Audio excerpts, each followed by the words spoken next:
When I started to write this book, I didn't know how much effort and how much time it would take.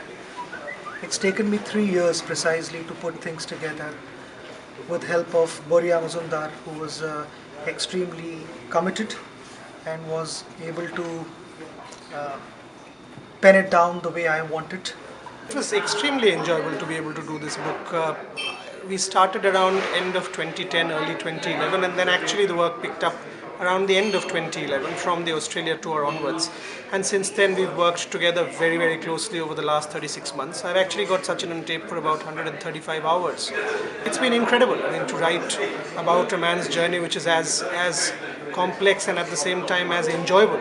I mean, there are multiple shades, and what people think that they know Sachin's life is a public book, I hope this book will tell them that there's a lot more to the man than what we see on stage or what we have seen over the years in the last 24 years that he's played for India.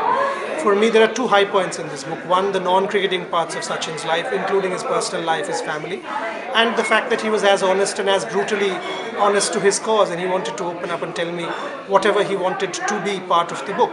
So that was the part that, you know, if you want to interpret it as controversy, you interpret it as that. But for us, the whole effort was to be honest, to be true to our cause, produce a tome which will survive. Because I thought it in very simple terms that this for me was a legacy project, the legacy project of the greatest cricketer who ever played the game.